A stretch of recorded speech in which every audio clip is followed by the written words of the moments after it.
Welcome back sa aking channel. Narito na naman tayo para sa pinakabagong balita mula sa mundo ng politika.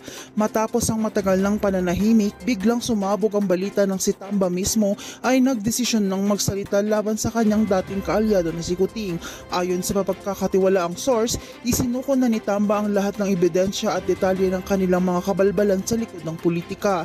Hindi na kinaya ni Tamba ang bigat ng konsensya at takot sa posibleng kaparusahan, kaya't pinili na niyang maghudas sa kanilang samahan. Sa isinasagawang investigasyon, kumanta si Tamba ng walang batid. Isinuwalat ang mga sekreto ng kanilang partnership mula sa illegal na transaction hanggang sa mga planong panira ng kalaban. Lahat ng tagong operasyon na akala ni Kuting ay hindi malalaman, ngayon ay nakalantad na sa harap ng publiko at sa mga otoridad.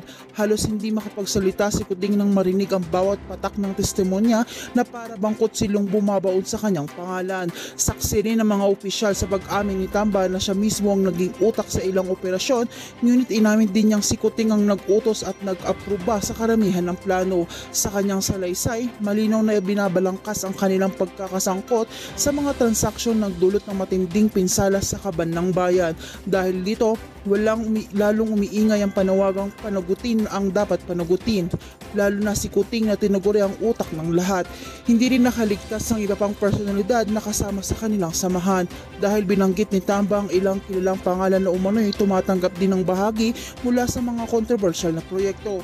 Ang mga sumusuporta ay nagtanggol dun sa kanilang tandem at ngayon ay unti-unting lumalayo at sumusuko na rin sa sariling ebidensya para makaligtas sa pasubling parusa.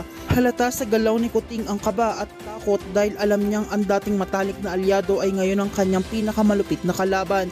Sa uli, malinaw na ang kumikilos ang karma. Ang dating magkasangga sa paggawa ng kabalbalan ngayon ay magkaharap na sa larangan ng hustisya. Sa bawat salitang ibinubulgar ni Tamba, unti-unting nabubuwag ang impyerno ni Kuting. Ang mga taong minsang umaasa sa kanilang kapangyarihan ay ngayon ay nanonood sa pagbagsak nila. Patunay na walang lihim at hindi nabubunyag ang walang makakatakas sa kamay ng batas. Kaya manatili kayong nakatutok dito sa aking channel. Sa bawat pag-ikot ng mga kaganapan, kami ang iyong magiging sandigan sa paghatid ng walang kinikilingang impormasyon. Kaya huwag kalimutan i-like at subscribe para lagi kayong updated sa mainit na balita sa mundo ng politika.